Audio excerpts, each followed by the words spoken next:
I'd like to take this chance to apologize to absolutely nobody. It's time! Hammer down a little bit. It's Sunday, July 4th, 2021. This is the Church of MMA podcast. My name is Tabor Cragen. My name is Mason Knight. This is episode 81, UFC 264 preview show.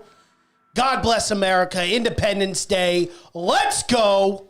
America, fuck yeah! Fuck yeah. Yeah. Yep, July 4th. It's a special episode. We didn't get to do a July 4th episode last year. We did not, because it did not fall on the sacred Sunday that is here for the Church of MMA. But this year we get to celebrate the greatest country in the world. Thank goodness. Thank goodness. I mean, what do you do today? You barbecue, you light off fucking fireworks, and you drink beer.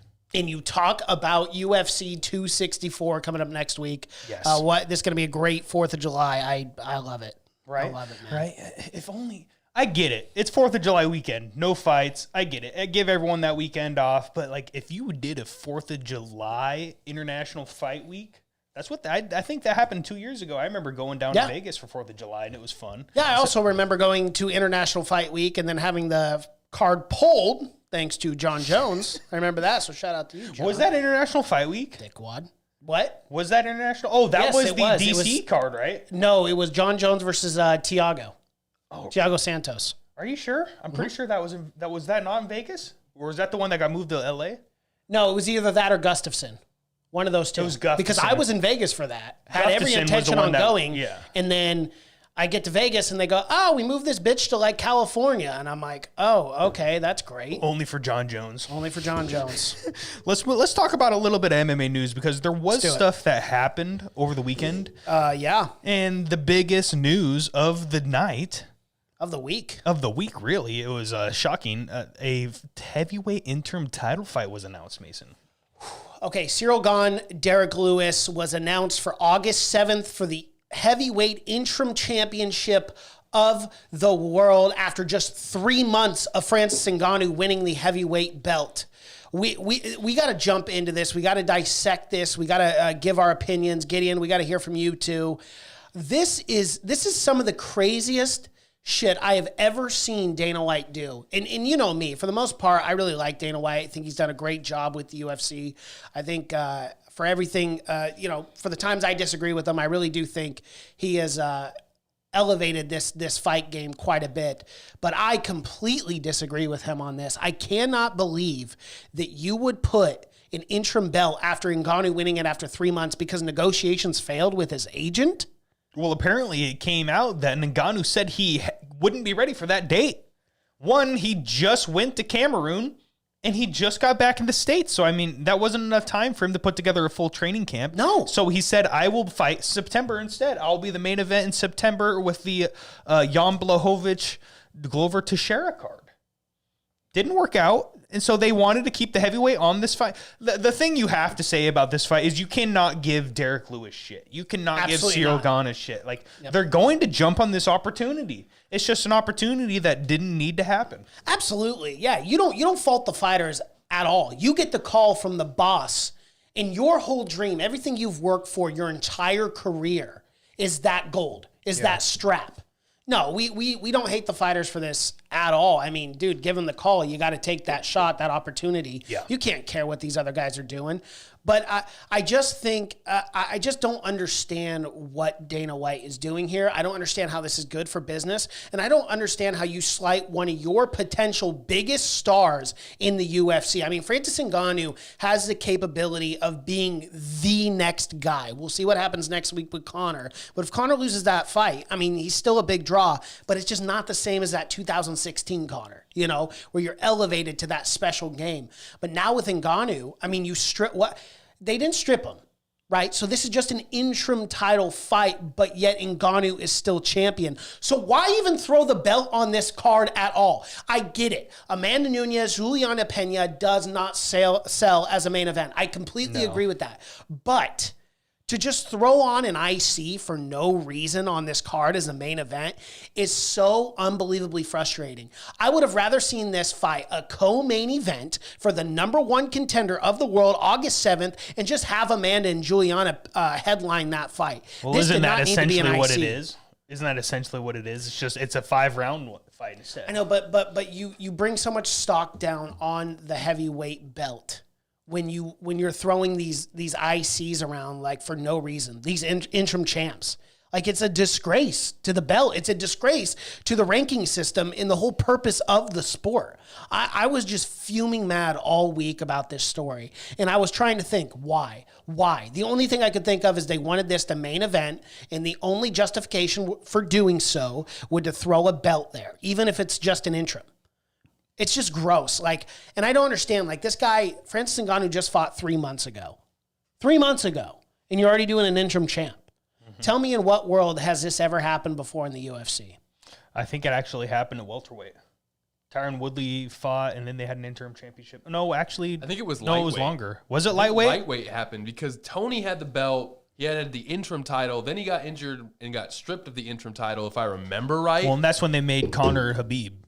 Yeah, so they did multiple things with lightweight with multiple different interim champions, and then they did the same thing with welterweight with Colby at one time. Because that's right, because he fought RDA. I'm the people's champion, and people are like, you didn't fucking beat anybody. Well, he never even fought for the title after that. Yeah, they made him fight Robbie Lawler, and then fucking Usman got the shot before him. There was a big. That's the problem. Is it's been a complete shit show with the UFC and these interim championships the last few years. I really don't like the interim championships. It's kind of ridiculous. Like, just do what you did with Nate Diaz and Leon Edwards. Why can't we have 5-round co-mains? And that's if what you it should need have a been. heavyweight banger, just do a 5-round co-main or something like that. It doesn't need to be an interim championship. I agree, but at the same time, I understand they need the belt. They need to sell pay-per-views. They want to make as much money as possible with this fight. But now you're fucking over your champion because say this is a 5-round war. Then Ngannou's going to have to sit out and wait for this guy to heal up, whoever wins. Well, and there's no purpose for this whatsoever. No. None. Because It we need to be both, made. We all know, every single UFC fan out there knows that Cyril Gane versus Derek Lewis is the #1 contender in the world. Yeah. You don't have to slap an IC belt on for no reason. Yeah. It, Well, it it's to literally sell just takes away. pay-per-views. That's all it is. I know. But again, we all know the winner's going to take on Francis Ngannou. And that's the thing that just irritates me. Again, as you just said, let's make this a 5-round co-main and let Amanda Nunes and Juliana Pena headline. I know it doesn't sell as much pay-per-views on all technicality, but there's so much bullshit on the belts. Yeah, you want to get to the Ant Let's W get comment? to that. Let's get to that for real. So there's an insider I follow who has a pretty good track record of these inside scoops. He said the UFC didn't sign Francis to an extension when he fought Stipe. He only has 1 fight left on this deal. Is this negotiation with John Jones? Is this Francis and Dana? Have they been butting heads constantly? Remember when Francis fought Derek Lewis the first time? Yeah. And Dana White came out and said, this guy has the worst ego I've ever seen of any fighter ever. This guy's a complete piece of shit, the way he's been acting. And then he goes out and fights like that. What the fuck? And he was so pissed Dana was off. on And he him. went off on Francis Ngannou. And apparently Francis was even asked in multiple interviews where he goes, what has your reaction been to this? Have you spoken with Dana White about these comments? And he goes, no, we've never spoken about it. So is this relationship ruined? I don't want to sit there and say that it's ruined because, again, Dana White, as much of a hothead Dana White is, he also knows that Francis Ngannou could potentially be one of his biggest stars in the UFC. So he doesn't want to exactly fuck it up either. But I think Dana White is not a fan of Francis Ngannou's agent. He's made that very clear. And I think he did talk a lot of shit about him on Twitter this week. And I think it stems more from the agent more than it does Ngannou, because if Dana White has a problem with the fighter, Dana has never had a problem coming out and saying, yeah, fuck you, John Jones, don't like John Jones, this and that. But he doesn't say that about Ngannou. He talks more shit about the guy's agent now than he even does about Francis Ngannou. So I think there lies the problem. I think if you're Francis Ngannou, you got to find a different agent who just gets along with Dana White. Dana White is the leader of the UFC. He is the guy in charge. You are not going to. I know you might not like it. I know you might not like it. That's what John Jones just did. Mm-hmm. Yeah. And I guess, I mean, I don't know what the fuck, if that's working out or not. Well, I know, but I mean, give it a little time. It's been, what, 2 months since he's hired that guy? Maybe 2 months? Yeah, but it's like this fight should have been made so long ago. Why can't we just fucking pay these fighters what they want? Yeah. Just make them happy for this one last payday. You know you could maybe get 1 million pay-per-view buys with this fucking fight card, right? Would John Jones and Ngannou break 1 million? Maybe. It should. Do you say Francis Ngannou versus John Jones? I have to remember that Francis nut that would make 1 million. Yes, but I mean, who's the draw on that side? It's John Jones, because look at the numbers. Francis hasn't been on a pay-per-view that I think has broken 300 or 400 million. I mean, not million, 300, 400,000. Right. So I mean, John Jones consistently gets 600 to 700,000. So I don't know. You would think that'd be one of the biggest cards ever. For sure. Stack the undercard as well. Yeah. I mean, especially for the heavyweight division. Yeah, absolutely. What's up, Torrin Brown? This is what Ant W says. They are having issues signing Francis to a new deal because the UFC wants to attach an 8-fight extension to his deal. Francis agreed to fight Lewis, but doesn't want all the extra fights added. So what's he want to do? Then what does he wants to test free agency? That's news right there. Right. That would be news. But no, I actually agree with Francis Ngannou on this. Francis is smart. I guarantee his team surrounding him is smart. You don't, and this is what the UFC tries to do a lot with these guys they know are going to be big stars. They sign him to like a 6 to 8 fight deal because you can't get out of that contract. We all know.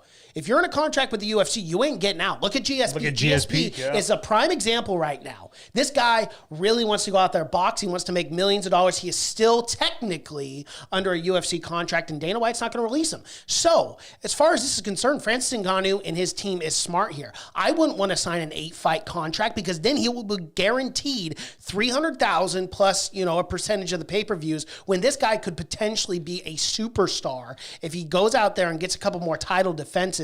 So you know what? If this information is true, I'm on the side of Ngannou here. I wouldn't want to sign a 8-fight deal either. Maybe a 2 or 3-fight deal with a guarantee $3.5 million. But outside of that, I would not be signing any long-term contract like that, knowing the potential that you have with Francis Ngannou being one of your biggest stars. Well, what does he do then? If he's not going to sign with the UFC, what does he do? Does he go to Bellator fucking Bellator I'll 1 FC? I'll tell you what he does. Box? He boxes Fury and shit like that. He boxes. Yes. Yeah. It's as easy as that. Yep. And dude, like, think about this. If Dana White ever let him out of the contract, there would be lawsuits, negotiations. That would probably take 2 or 3 years out of Ngannou's career before he could finally get out of that contract to go fight in boxing. But dude, Tyson Fury versus Francis Ngannou, bro. Fury smokes him. Well, that might be the case. I'm not going to argue that. I don't care because I don't watch boxing that much. But it's the biggest payday of his entire life. That's where I'm going with it. Yeah. He's making $25 million at least. Tell me Francis Ngannou doesn't make at least $20 million in that fight. Yeah, probably more. Yeah. Right. So again, it's one of those things. I don't know what we do. I don't know where we go from here. We could very well be seeing a fighter who's not going to fight for another year. Ngannou might not fight for another year if they can't get these negotiations going. And if that's the truth, then I almost understand the interim title fight. Yeah. But I understand it, but I'm still not on the side of Dana. I understand it, but exactly. I don't agree with it. And it seems soon. It does. Like it's only been 3 months. It's wild. And now all this shit is blowing up to this point. It is wild. This is a crazy story that is constantly developing. Deontay Wilder versus Francis would be a banger. Oh my goodness. Yeah. I'd love to see that one. That one for sure I would love to see, but Fury probably just dances around him for 12 rounds. Yeah, and then this begs the question too. I mean, what are we doing with John Jones now? Yeah. Because if Ngannou's out of the picture, and there's an interim champ, we now know that the Ngannou Jones is not going to happen. Because if you are now doing an interim champion, you're not then going to have your interim champ sit out while Francis Ngannou and John Jones fight for the belt. And then you have a guy who has defended his belt or fought for his real belt, and then you have the IC champion sit on the sidelines. Which has happened before. I mean, think about Michael Bisping, GSP. He had Robert Whittaker sitting on the sidelines because he was out. I'm saying, what if this fight goes 5 rounds, someone snaps their fucking leg in half and still somehow wins the fight or something like that? And then somehow they get the Ngannou-Jones fight going, and then they fight for the real belt. And then the IC is out 2 years later. Yeah. Ngannou rides off in the sunset because he has 1 fight left on his deal, and now we got another Robert Whittaker. All right, now you're just the champion. And maybe credit to Robert, he was the best in the world. And in all fairness, maybe that's Ngannou's long game. Maybe he only wants one more fight in the UFC. He wants a big payday with John Jones. He wants to elevate his superstardom And then status go to fucking and then fight. move to boxing. Yeah. Because maybe he's just done with this organization and the fact that they don't make money. Because Francis Ngannou has been very vocal about how mixed martial arts and the UFC does not pay their fighters enough. I mean, again, all credit where credit is due with the marketing of the Paul brothers. But again, these kids are making more money, not even close to the caliber of like an Ngannou or any of these champions, Kamaru Usman, Israel Adesanya, but they're making 8-10 times more depending on who they're fighting. You know, so it's definitely a problem in the UFC where we got to figure out something to pay these guys more. They're just going to go box. They're just going to go do these super fight events, you know, when they get out of their contracts. It could potentially be a problem for the UFC down the road. It should be. This should be the fucking precipice. This should be the turning point for them to go, okay, maybe we need to move it up from 18%. I know. Right? It's just, yeah, no, I totally agree. This should be it. It just sucks. I don't want to lose a Francis Ngannou to boxing, you know? Like, I love watching this guy fight, and it just sucks that we can't pay these guys more. And again, we're not businessmen. We're not looking at the numbers and seeing what can do, but I guarantee you could probably pay your fighters more than 18% in total of what the company makes, right? And maybe just take a little less money. What's boxing right now? Boxing's insane. It's like 40 or 50. I think it's like 50-50 or It might even be more. It might even be almost closer to 60. I don't know for sure. I'm not a boxing fan. I don't fucking follow it. I don't follow the news and all that shit. I really don't care about that sport as much as I do as MMA. But I mean, at the same time, like, there's a reason why they're making a bigger cut, because they fucking realize that's what's bringing in the people. Yeah. It's your fighters. It's not this promotion. You're not even promoting this. You have Conor McGregor fighting next week. How many fucking commercials have you seen of the Conor fight? I don't know about you. I've seen a few. Okay, I haven't seen. I don't watch TV. I mean, so I've maybe seen a that's few. bad But question. then again, like, I subscribe to all the MMA channels The promotion, and stuff, so I see it. Well, the promotion should not be making fucking 82%. Yeah. You should shift this way. That's ridiculous. That's absolutely ridiculous. I don't know. It should be 30%. That's what I think. I think that's fair. I think that's I think it's more than fair. I think it's more than fair, man. And it'll keep your guys happy. And it'll keep them from going and wanting to fight a fucking Paul brother. Like, I don't want to see that. Yeah. According to Ant W, Ngannou can become a free agent without fighting in 2022. GSP recently talked about how his contract expires in 2 years and he's 100% free. The problem with that, though, is GSP is already, 38, 39 years old. He gets out of his contract at 41, 42. The UFC kind of fucked him over there a little bit, wouldn't you say? Which I'm sure you agree with that. But yeah, so we could potentially be looking, because Ngannou's contract ends December of 2022, no matter what. We could be looking at Ngannou not fighting until 2023, and he just says, you know what, fuck the UFC, fuck the championship, I already won the belt, I'm going over to boxing. That could very well be the case here. And we could lose quite potentially one of the greatest heavyweights of all time, if not the greatest. Because, dude, we're not just talking about John Jones versus Ngannou. We're not just talking about the winner of Cyril Gane versus Derek Lewis as the next guy for Ngannou. We're also talking about the consensus greatest heavyweight of all time in the UFC, Stipe Miocic, who could potentially also fight Ngannou. This heavyweight division could be popping right now, man, with all the matchups that we have. And for some reason, we can't get anything done on the front end here. We got to get something done. We got to pay Ngannou more. There are too many awesome, incredible matchups for us not to move this heavyweight division forward. And with this interim thing thrown in there, this division is a fucking mess right now. Yep. And it just infuriates me, man. If we don't get the Ngannou-Stipe trilogy, I'm going to be upset. I know. I'm going to be upset, dude. I know. And like, that's the thing. Like, any of those 3 fights sell for me, personally. Ngannou Jones, hell yeah, all in. The trilogy with Stipe, all in. Even the winner of Cyril Gane, Derek Lewis, all in. Yeah. And we may never see Ngannou fight again in the UFC, and it's just, it's depressing. It's depressing. Because, you know, you think about 2022, that's really not that far away. December of 2022, that's about a year and a half, 18 months away.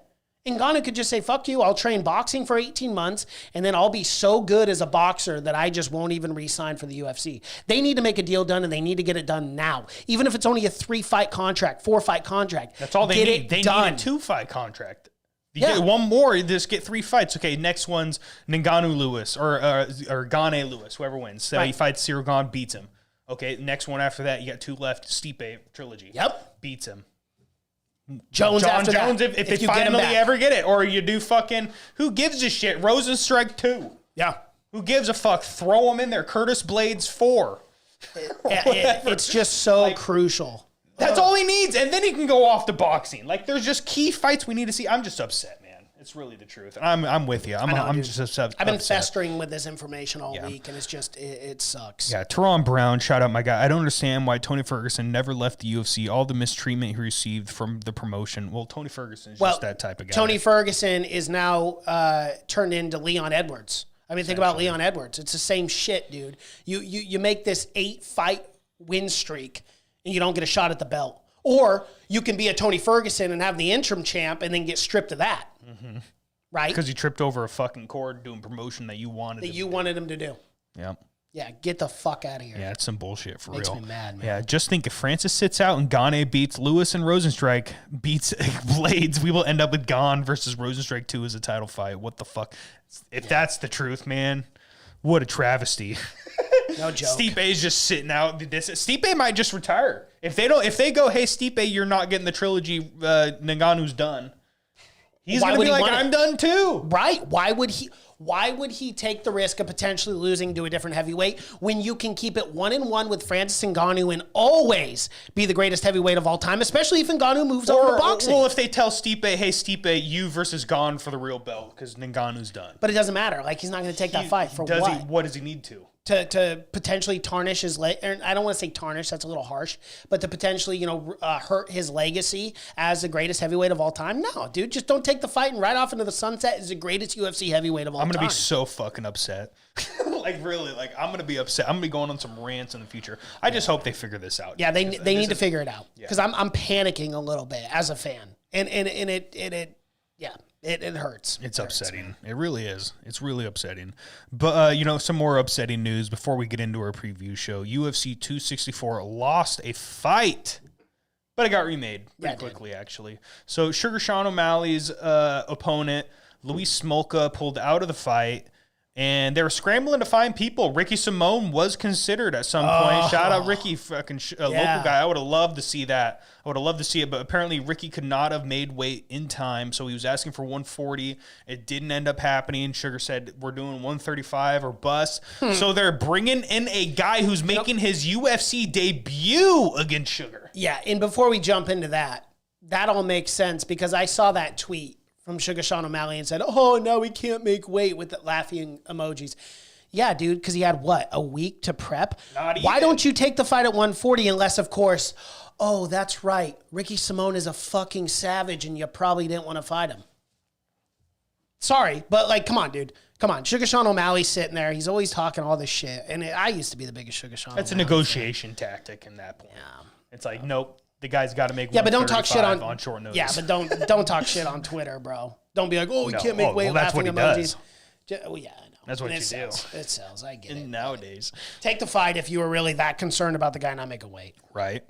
But yeah, Luis Smolka's out. He's getting replaced by Chris Montuno.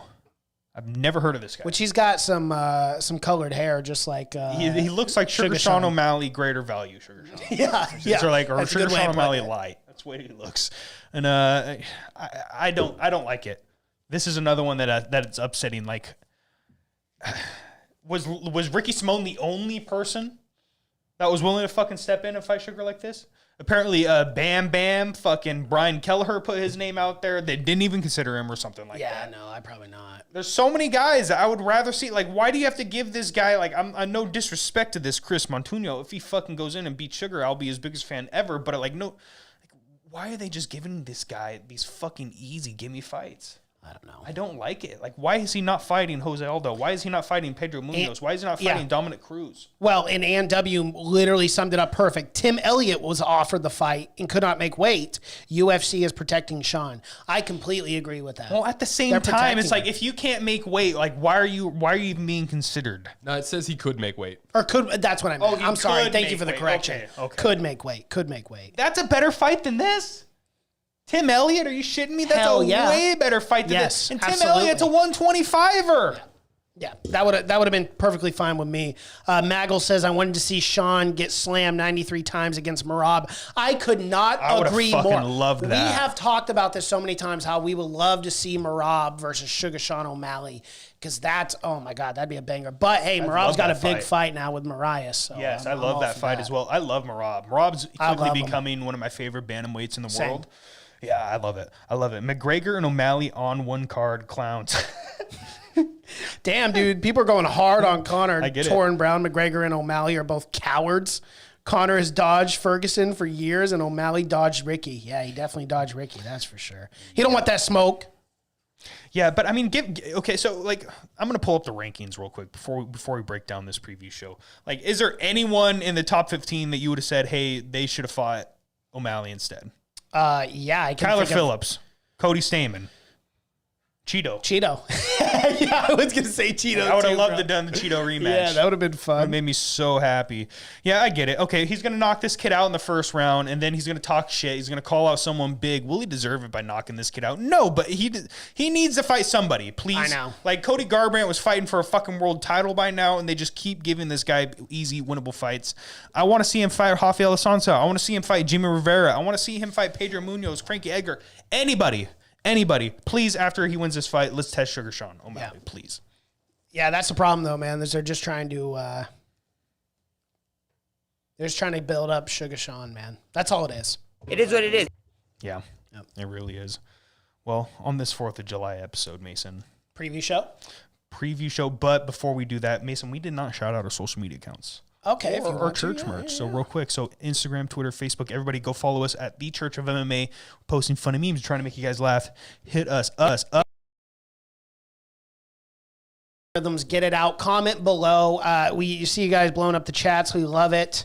But be sure to like this video. It really does help. We're so close to 1,000 subscribers, guys. It would be awesome if we could hit that before next week so we can have a community page, so we can do live polls on our community page, so we can see who you guys think are going to win the main event. We'll do a post for every single one, so let us know. Sugar Sean versus Song Yadong would slap 100%, my guy. That'd be a great fight. God, I'd love to see that. Hell yeah. Sugar Sean is just being like MVP, protected prospect who's fed cans. One day you look up and he's 30 with no big wins. So fucking true, and so fucking true. He is the MVP of the UFC. All right, let's move on, my guy. America, fuck yeah! UFC 264 preview. It's the greatest bumper of all time. It is. We might keep that forever. Great. Let us know if you like our bumper. It's the greatest one of all time. But I'm very excited for this card. International Fight Week. We're coming in hot right after 4th of July weekend. Dustin Poirier versus Conor McGregor, the trilogy fight. Wow. Powerful. And you know the winner of this fight is going to get the next shot against Charles Oliveira. So tune in, folks, because this is the #1 contender fight in the lightweight division. This is a big fight. I mean, yes, it is. For all the marbles. If Conor fucking wins, dude. If Conor fucking wins this fight, especially if he wins over 5 rounds, a grueling unanimous decision, I'm going to be upset. Really? I'm going to be upset. I'm not going to be happy. One, because it'll go against every narrative I'm about to talk about today. And it'll just make me look Yeah, it was funny because I had to change my arguments last second because I peeked at the notes, and you have all in on a person, which I bet on too. But I'm going to go the opposite way because it's more fun that way for the podcast. So I got to make the argument. Why don't you make your argument first? Who you got? How do you see in the this main shaking event? out? I got Dustin Poirier, my guy. It's just, I loved everything he did in the second fight. He kicked his leg.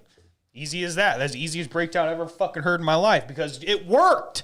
It worked. It chopped him down. Those calf kicks were dangerous. If he lands calf kicks early, I don't see it. Maybe it can go differently. I'm sure Conor's working on his checks, right? If he isn't, he's a fucking idiot, correct? Mm-hmm. Yeah, absolutely. Completely agree with that.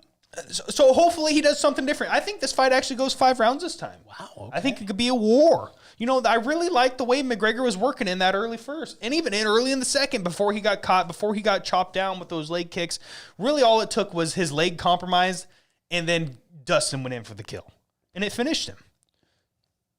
Interesting way it happens. Can Dustin chin hold up over 5 rounds with that? Because he was taking his best shots in the first and second. Well, we all know Conor McGregor is most dangerous in the first round. Yes. And in his light And is that slowly going to translate? fades. Is that going to translate over 5 rounds? Right.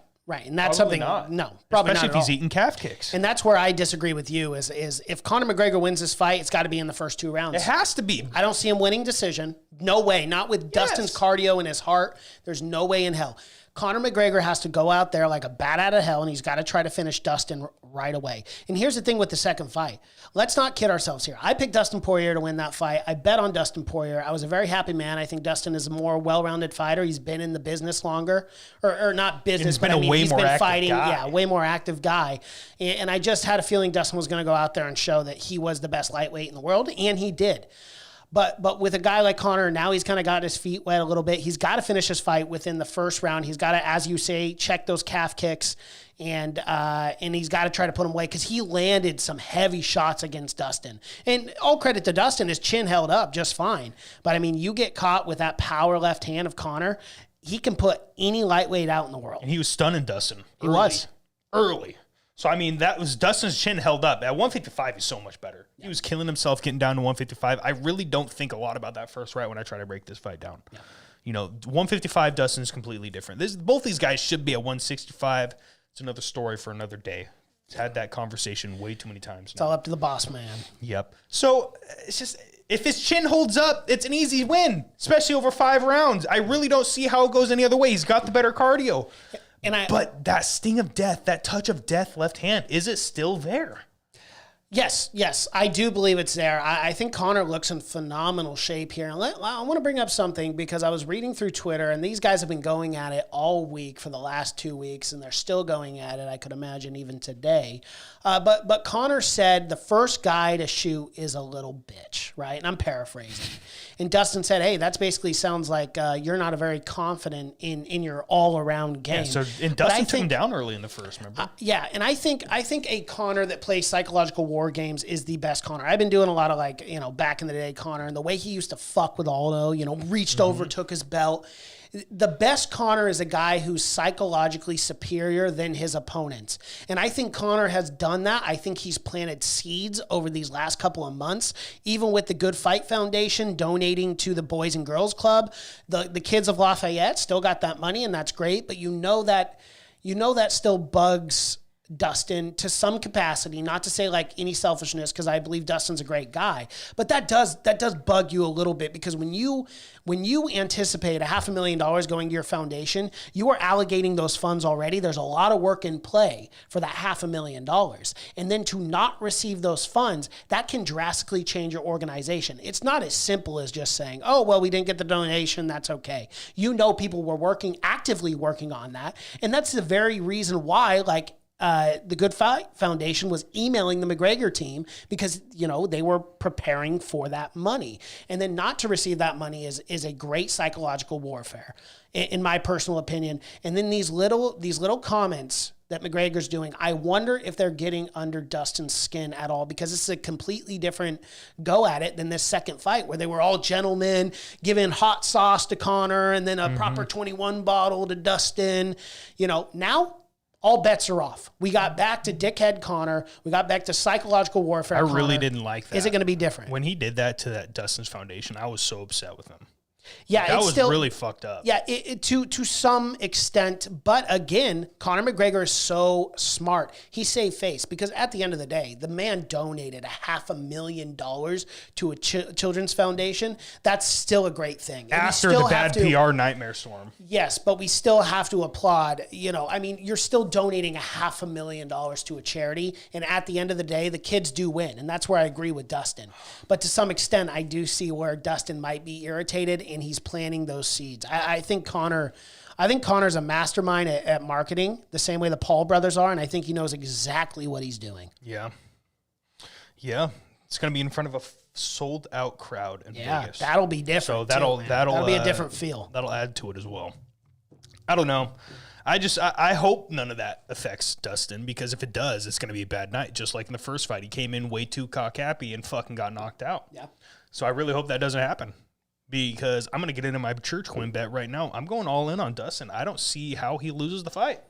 If it goes 5 rounds, he wins. He could finish early if he wants to. I mean, fuck, this guy has got so much power at 155 pounds. He could easily knock out Conor as well in the first or second round. fighting skills wise, who's the more skilled fighter?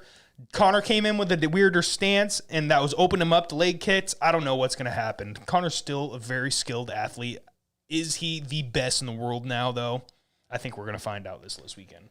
But all in on Dustin Poirier. I think he finishes it probably. I'm going 3rd round knockout. Okay.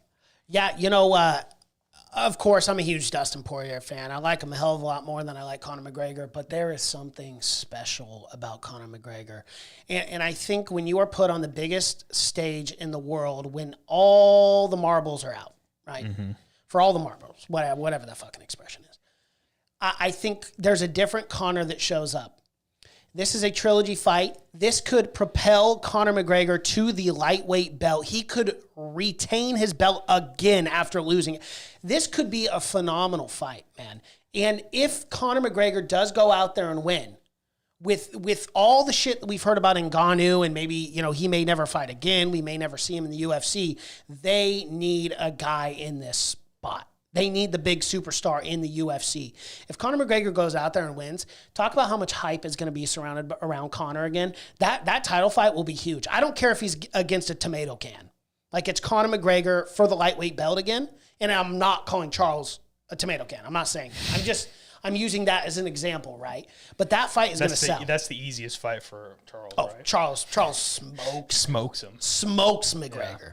Let's not get it twisted. I think Charles Oliveira might be the best lightweight in the world. Yeah. It's between him and Dustin.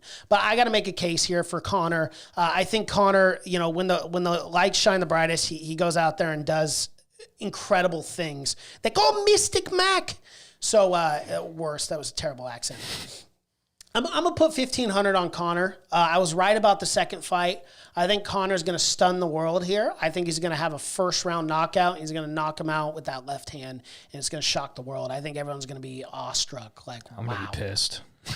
Look, I'm going to be pissed if that happens. Who am I rooting for? And this is kind of the thing. This is where I'm kind of torn. As far as Dustin Poirier, I think he's an awesome guy. I love Dustin, and if he wins, I'm the happiest guy in the world, and I legitimately mean that. However, I got to look at it from more eyeballs for the sport, more people getting engaged with the sport. If Conor McGregor wins this fight, it's huge for the UFC and it's huge for mixed martial arts. Love the guy or hate the guy, it's big for the sport, man. Yeah, I get it. So for me, like if Conor wins, it's still good. Still good all around. And it might make Dana White so happy, he'll be like, fuck it, I'll pay Francis and John.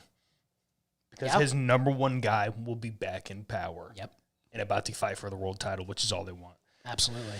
Yeah, unfortunately, I don't think it's happening. Dustin's going to knock him out 3rd round. I think it's time to move on to the co-main event, Mason.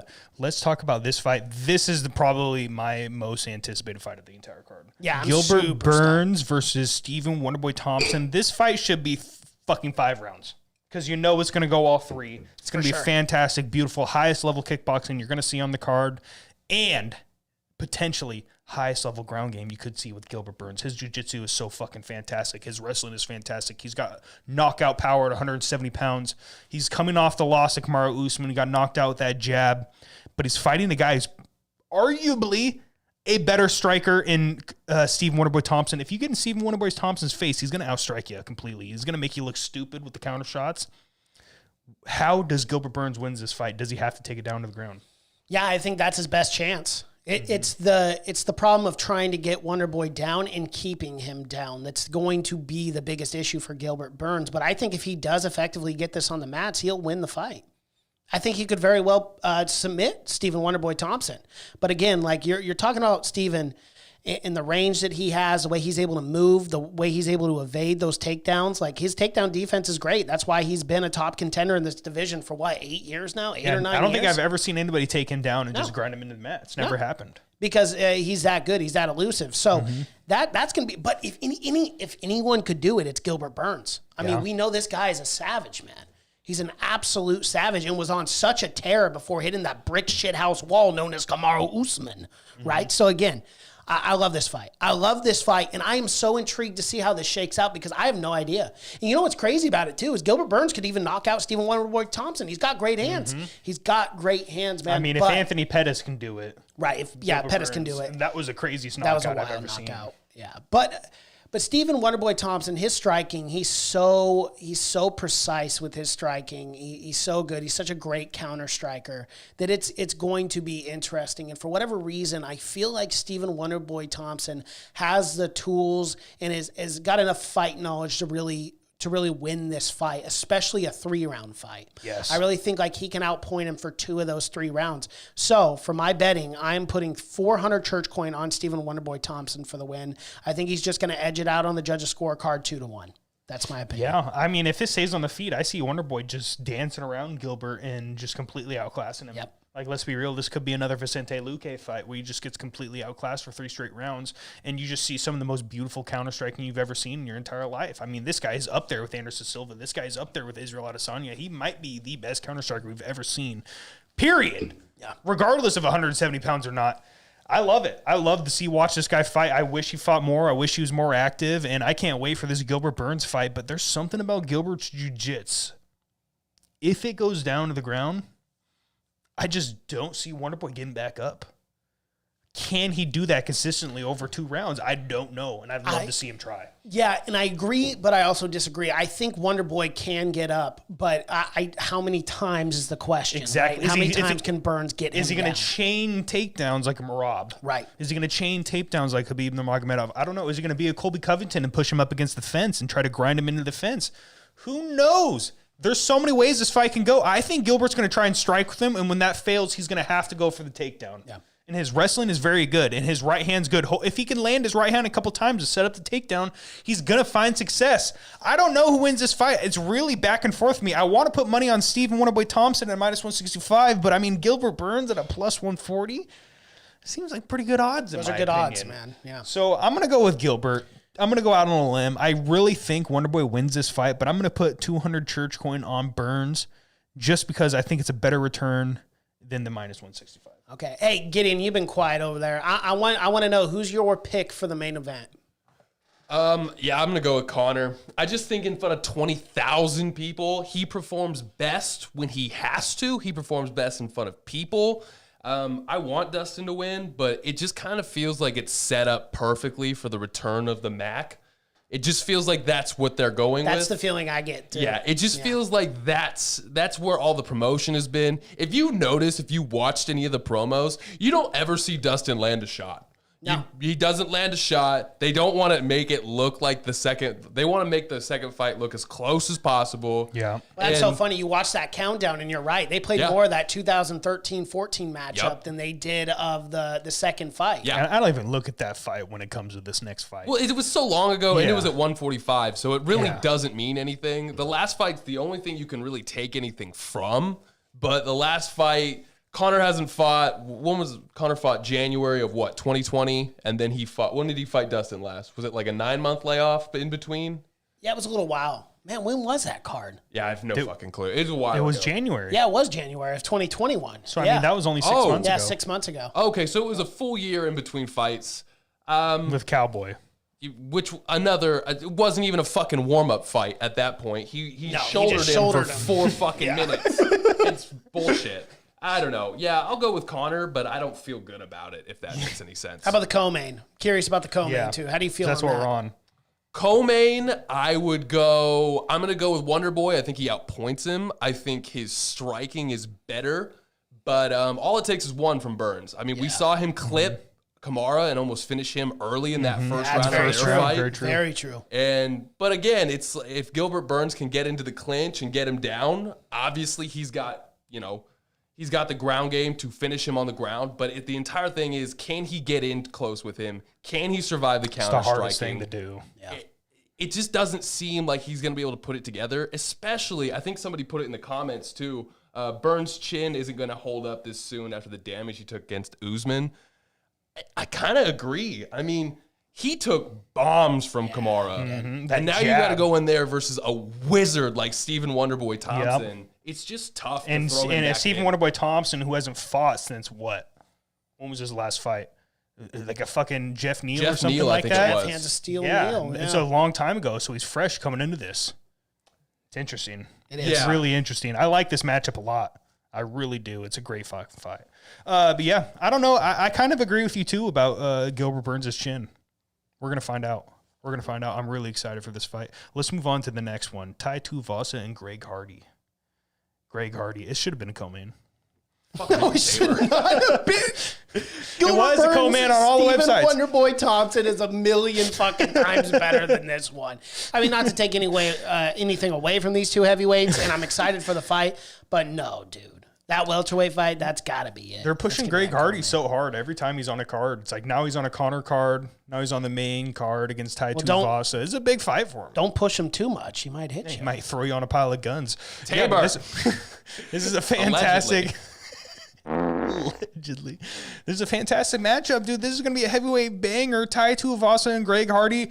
Does Greg Hardy try to drag him out over 3 rounds and outpoint him? Yes. Does it work? I don't know. Tai Tuivasa, I'm going to throw 200 church coin on him. I was going to go with Hardy in this fight, but, I mean, how do you hate on Tai? You can't. Yeah, you can't. You can't. He's one of those guys. I just love the guy so much. I don't want to not pick him. So I'm going Tai Tuivasa. The dude's a wild man. He's going to go in there. He's going to try and knock Greg the fuck out early. And I really hope he does because it would be a fantastic fight if he does. Greg Hardy's fucking special, though. He's a special athlete. I mean, this man used to chase down quarterbacks and run, like a 4.9 or some stupid shit? He's a savage. He's a complete savage. He's a fucking freak athlete. And now that one of these NFL caliber freak athletes has transferred into the UFC, they're finding a lot of success. This is a big test for him, though. Here's a fun little fact. Do you know what Greg Hardy's nickname is? The gun The thrower? gun thrower. I was just going to say that. You guys are terrible. You're terrible.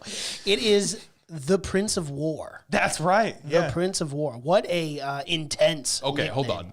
That's a gay ass nickname. Yeah, well, that's a nickname that only a sociopath Can we can not come like up give him credit? Like, ooh, the Prince of War. No, that's a terrible nickname. It does nothing for nobody. Say that to his face. Yeah, say that to his face. Well, as long as there's guns not around, I'll be fine. Yeah, you won't get tossed on him. Yeah, you know, with Greg Hardy here, he had a great 2020 until running into Marcin Tybura and getting KO'd in the second round. But, you know, he has beaten guys like Maurice Green in 2020 and Jorgen De Castro. And he was competitive with Volkov. He did lose that with fight, Volkov. and he did lose like 4 rounds or 5 rounds to nothing. But he was But competitive. I mean, he was competitive. Yeah, and I actually do. I do see improvements constantly from Greg Hardy. Yeah. I'm actually going to go Hardy here, believe it or not. I'm going to put 500 church coin on him as the slight underdog at a plus 115. Alrighty. Can I tune in here on Yes, this one? I am very curious. I feel like I know everybody's like expecting a war. There's always one fight on the card That just sucks. that just Is fucking this gonna be the one? sucks. It could be this next It one. kind of feels like it's going to be the Hardy fight. Like, you get 2 heavyweights who go in there. They both know they can knock each other out. We saw it with Louis Ngannou, and they just pussyfoot around each other, just trying to find range, and you just end up a 3 fucking round slog of just nothing happening. These two feel like it's the perfect combination of power and athleticism to just let everybody down. That's a hot take, and I absolutely agree with it. You're absolutely right. And plus, look at Greg Hardy's last few fights. He's gone in 3 rounds. Yeah. He's not going out there trying to finish guys. He's trying to play smart. He's trying to be the smart guy and outpoint these guys. And it doesn't make for the most entertaining heavyweight fights. I absolutely agree with that. Let's move on to the next fight, though. Bantamweights at the women's division. Irene Aldana, top bantamweight matchup, by the way. Irene Aldana at a minus 120 to a plus 100 Yana Katsuyskaya. This is going to be a fantastic fight. Kutsnikaya? I'm going with Kutsnikaya because if you don't, Maheta will show up at your fucking front door and he will kick your goddamn teeth in. So you'll always go with it. No, fucking. Can you imagine the fucking Thor hammer-chested fucking behemoth that is Thiago Santos That'd be coming the to your house? scariest, one of the scariest guys to come to your house and threaten you in person. Yes. Doesn't even know English that well. Yeah. He's got a hot Russian girlfriend. I'm just jealous as fuck. It's literally, it's the big hammer that's the scariest Yeah, part. it is. for sure. Like, if you see a dude come up to your door and he's got a massive hammer tattooed on his chest, He's that going to dude's drop gonna- his he's gonna hammer kill on you. your forehead. He's gonna and there's fuck nothing you you. can do about it. Yeah. Like, he's going to do whatever he wants. Yeah, he's dropping You're that hammer. done. Yeah. No, You're fucking toast. You You're get that. fucking You toast. get that stamp of approval right on that forehead. So obviously, I'm going Yana Katsuyskaya. I mean, Yeah. like It's the safe bet. 100 church coin. This is a good matchup. Yana's a fantastic kickboxer. She's got fantastic striking and a really good judo game as well, and pretty good jiu-jitsu. So, I mean, but Irene Aldana is that boxer. She's got that Mexican-style heart as well, and she doesn't give up. I mean, she got completely outclassed by Holly Holm, but still marched forward for 5 fucking rounds. So, I mean, this is a great fight, and it could be a fantastic one. I don't know who's going to edge it out in the striking. I'm leaning Yana, though, because I think she can mix in the kicks and the judo and the clinch work so well. So I'm going Yana Kuznetskaya. Yeah, I like Irene Aldana here for the win. I'm going to lay 200 church coin down on her. So. Easy as that. The biggest fight of the night. Sugar Sean O'Malley versus Chris Montuno. Man, I'm so excited for this one. Can't fucking wait. I can't wait to watch some guy fight Sugar Sean. I mean, this guy's on a 3-fight win streak, okay? Okay. So we got to give him respect. Yeah, we'll give him respect. You know what? No, in all seriousness, I mean, like, for a guy who's never been in the UFC before, I mean, he's take got this balls, opportunity, he's got without a doubt, right? He absolutely does, and that's something I want to credit this guy on. Yeah, for sure. Is that he took the fight. Yeah. And I respect the hell out of that. And, like, I'm glad that he stepped up and took this fight. So, I mean, no disrespect. It's just, it makes it hard as a fan to really, like, get hype behind a fighter when it's like, I feel like this guy is just getting these no-names to kind of build his resume to be the guy. It's like you can have 20 wins against people you've never heard of. MVP. But I think it's more important to be a guy like, who's had 10 fights, who are fighting really reputable guys in whatever division they're fighting. 100%. So, I don't know. But a shitty situation nonetheless, because Smoka dropped out. He did and fall that's out. not against And they did want to keep Sugar on the card. And he I took another that fight too. against a guy who he didn't train for. Yeah. So, I mean, credit to both these guys for making the fight still happen. all seriousness. And if this Chris guy comes out and freaking flatlines Sugar Sean O'Malley, he's instantly a star in this division. He's instantly catapulted up some of the rankings. Is he a ranked guy? No. No, absolutely not. No, I was going to say, maybe not but a star, I mean, he's going to get definitely a name. Tabor can be a little hyperbolic on this podcast sometimes. The guy who beat Sugar Sean O'Malley isn't an instant star. Cheeto Vera's not. No, Cheeto's not. Yeah. And that's the thing. Like, I don't think he'd be a star. However, Dana White would be a fool not to sign the guy to a contract. Yeah. If he went out there and beat Sugar Sean O'Malley, sign that man. He deserves a lot, especially taking the fight on short notice. It won't be the case here, though. Sugar Sean O'Malley is a minus 800 favorite in this fight. That's fucking actually ridiculous. The biggest, as far as the men's division. I think that's the biggest odds I've seen this year. I know Valentina was like a minus 1,050 or something at some point, but yeah, definitely the biggest odds I've seen this year, a minus 800. So, for the sake of it, because nothing would make me laugh more than to see Sugar Sean O'Malley lose a fight to some no-name guy who made his debut in the UFC. So just for the simple fact of spite still, I am going to put 300 church coin on Chris Montano. I don't even know how to say his name. At 9-4, I'm going to put 300 church coin. I have no idea. I'll know his name. Yeah, hey, kid, Chris. Yeah, we'll know you if go you out win. there and win that fight. You go out there and win that fight. You will know my name, or I will know your name. Yeah, you'll know mine. You will know my name because I'm next. No, I will know your name forever, and I will speak high praise of you if you can get the job done. And you know what? Hey, I'm betting on you, so I'm placing 300 on Chris Moinho for the win.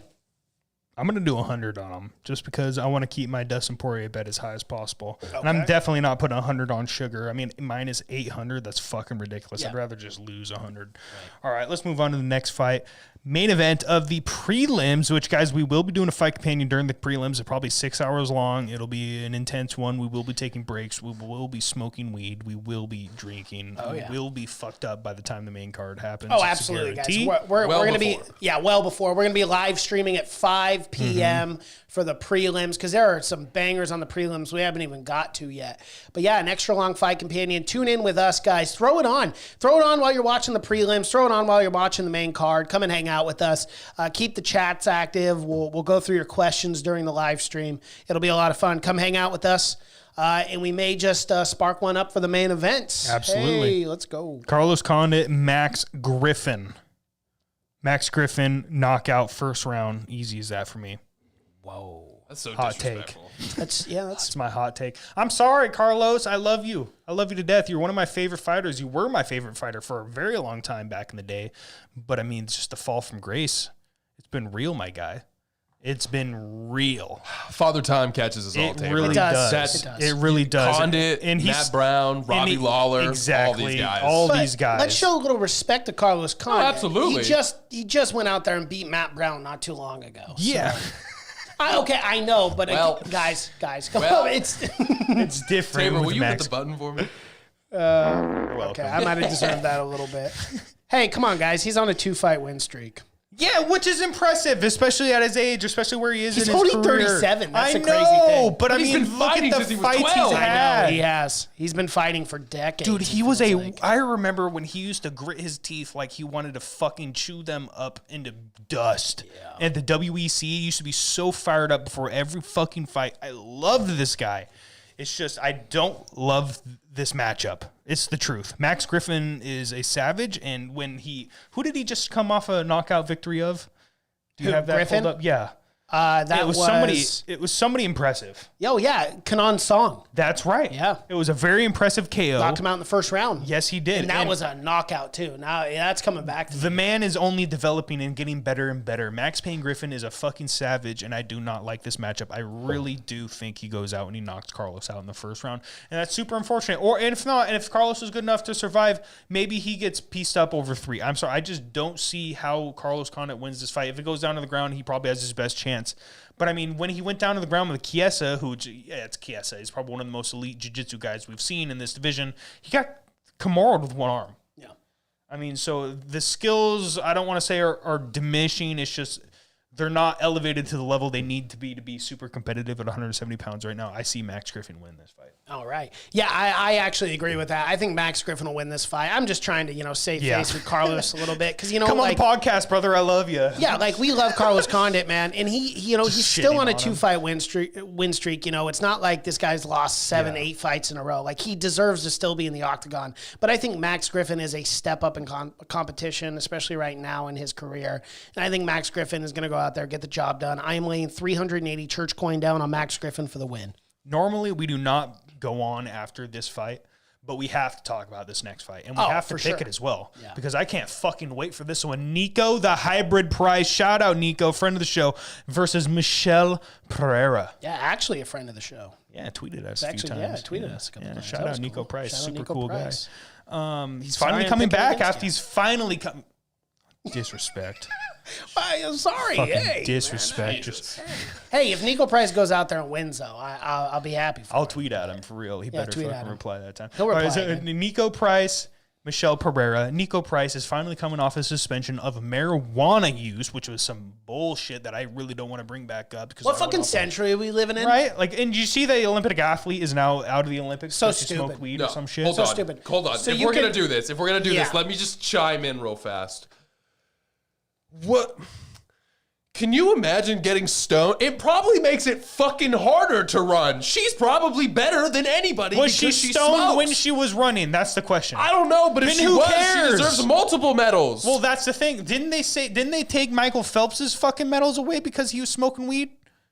I don't fucking know. I don't know about Who gives a Dutchman's fuck if these athletes are Smoke weed smoking in the off seasons.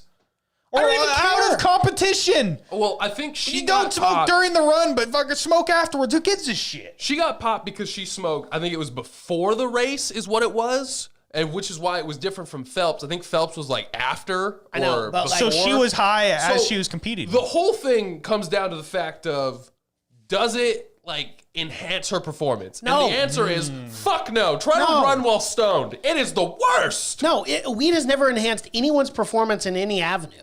Like, you don't get high and you're like, oh, dude, I'm a superhero. Like, no, dude. Joe Rogan. Well, Joe Rogan's a weird guy, like a special human being. He can do that kind of shit. I don't know how he gets stoned to the gills and does a podcast. he does Hey, podcasts. shout out to can't Zach. do it. Zach's the same way. Zach is the same way. Those meatheads are a special breed, man. Hey. Hey. Oh, hey. That's what they are, bro. don't- In all don't piss them seriousness, off. they lift all day. They got fast metabolisms, and they're able to just get high and fucking be productive. I'm not one of those people. I can't do that. I don't know how people do that. And W always coming in hot with takes. Phelps didn't even pop. He got suspended for taking a picture with a bong. Lost Kellogg's sponsorship. It's so stupid. It's so fucking It's dumb. outrageous. It's legalized in so many states now. The culture is changing. What the fuck? The worst part is the people who try to defend the reason why she was suspended and like, oh, you got to follow the rules. Like, it's all if you fucking don't want stupid. people being high in competition, I understand that. I mean, the UFC is the exact same way. I mean, they say, hey, as long as you don't show up high, everything's fine. We don't give a fuck. I don't know. I know that she tested positive. I don't know if she was high at the race, but I know she tested positive. It doesn't matter to me. It's just dumb. It's all dumb. None of it matters. None of it affects anybody. None of it bothers anybody. Like, at this point, unless it is a performance-enhancing drug, unless it makes her run faster. Do you think it'd be performance-enhancing in a fight for pain tolerance and stuff like that? Maybe if you're Nate Diaz. It's what I'm saying. So I don't think you should be high in competition, which Nico Price wasn't yet. He was still suspended for smoking out of competition. I just don't think it matters. Is bullshit. I don't think it matters for the entire Olympics. Like, if you're throwing the javelin, are you going to throw it further because you're stoned? Maybe. No. I know, no. Tabor, But if you I'm try just to throw trying to it- say, Okay. I don't, I understand in the competition stuff. Yeah. That's about what, I guess that's my point. I don't know. I don't Especially understand when all it of comes to fighting. Well, Olympics for are fighting, I different. think it's a little bit different. But for the Olympics, when you're running in a straight line as fast as possible, Yeah. I feel like it doesn't stupid. Who fucking gives a matter. shit? Yeah, honestly. And it's just, you think your lungs are going to be better inhaling smoke and shit like Yeah, like, get the fuck There's no outta advantage. here. No. Yeah, it's wild. No. But the Nico Price one really, really irks me because, I mean, this guy just popped fucking smoking weed at his house. Apparently. Or he popped because he was high 2 days before competition and he still popped or some stupid shit. Whoop-de-doo. Who fucking cares? And this man lost paychecks because of it. Now he's finally coming back. Nico Price isn't always an active fighter. He's one of my favorites. He is a friend of the show. There was no bullshit. What I know him fucking personally. country are we living in? Yeah, we should Legalize be able weed. to fucking take bong rips and get in the octagon. Yeah. It's bullshit. Bullshit. Stupid. So Nico Price, 100 church coin. The only reason I'm keeping my bet so low is because I really want to keep that all in. Okay, yeah. On So Poirier going. I I do see Nico Price being the toughest test to Michelle Pereira to date. to date. I mean, who's been a tougher test for Michelle? Chaos Williams was pretty tough.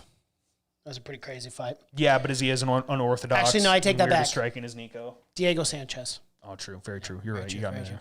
Okay, so for me here, I do agree with you, though. This is one of his toughest tests. No questions asked. And Nico Price, we know he's a madman. This man will go out there. He will die on his shield if he has to, and he has no problem doing it. He's crazy. He's crazy in the best way possible because you know you're not going to get a boring fight with Nico Price. He will always go out there and entertain. You know, Michelle Pereira, the acrobat of the UFC, does backflips on people. Just doing backflips and trying to stomp them out. Both these guys are crazy. This is the matchup to make, unquestionably. And this is one for the prelims where we looked at the prelim card and go, oh, fuck, how are we not going to do or start the fight companion when we've got these kind of fights on the card? On the prelims. And this was kind of the one that stood out to us. I love this fight. It's going to be fun. It's going to be entertaining. I think Michelle Pereira goes out there and finds a way on some crazy backflip kick to the top of the dome. I don't know how he's going to do it. It's going to be wild. It's going to be insane. But I'm going to lay, let's see how many church coin here. I'm going to lay 1,000 church coin on Michelle Pereira to get the job done. The disrespect to Nico Price. I love Nico. I love Nico, but hey, man, it's been a little while. I mean, when's the last time he fought? And he's the only man in UFC history to have 2 finishes from his back. Yeah. How fucking crazy is that? That up kick against James Vick was so vicious. And then the hammer fist against who was that? Oh yeah. So that was Brown, right? I can't For remember his what? first name. When he hammer fisted the dude from bottom. Who we Randy ta- Brown. Oh, that's Randy Brown. right. Yeah. That was an amazing fight as well. But yeah, it's been a full year. Almost a full It's been year a long time for since he Nico. fought His last fight was Vicente September. Luque. Oh, No, he fought in who'd September against Cowboy. That's right, and it was a It was a draw. Yeah. Wow, so weird. So weird how things happen. A big fan of Nico Price. I'm very excited for this. Shout outs, Mason. I just want to glance over this fight because I think it's worth talking about. Okay, Ryan Hall is also on the prelims.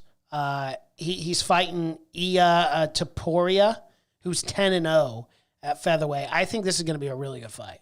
I'm really excited to see these exchanges, to see, because, man, if Ryan Hall gets you in a submission, you're in a lot of fucking Well, I hope that guy's fucking working on his 50-50 position because he goes anywhere down in the fucking he's heel going to hook blow out area. your It's done. Achilles. It's done. Ryan Hall's going to pull guard. He's going to Imanari roll you. He's going to fucking twist your Achilles in half. Dude, that's an injury I never want to see in the UFC. I can deal with the broken bones. I can deal with all that shit. Do not show me a man blowing out his Achilles, ever. Or his knee fucking getting shredded like that with a heel hook. Ugh. Dude, I can't do that shit, man. Yeah. Yeah, but go ahead. Shout-outs? Shout out to Ryan Hall for being a fucking jiu-jitsu savage, and I can't wait to watch that fight.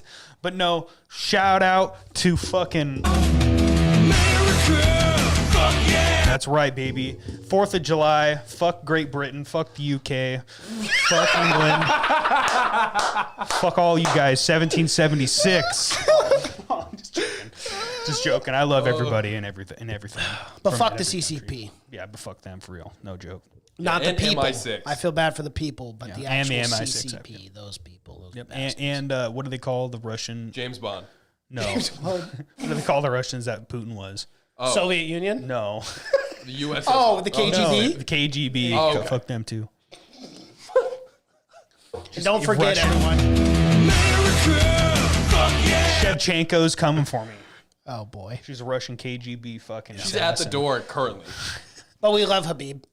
We love Islam. Smash. Oh, I love them. I love Russia. We love all them. I Just love the not- people. Not the bad people. But we have bad commies. people here, too. But lots of at the end of the day, we're still...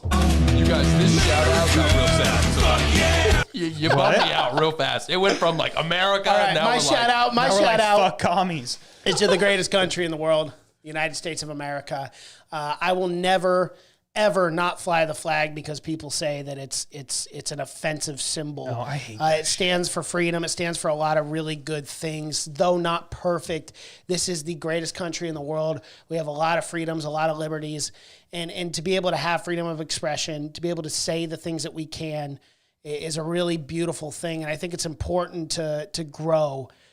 Just as human beings, as people, to be able to have open discussions. So, in all seriousness, my shout outs to America. This is the greatest country in the world, and I'm proud to be an American.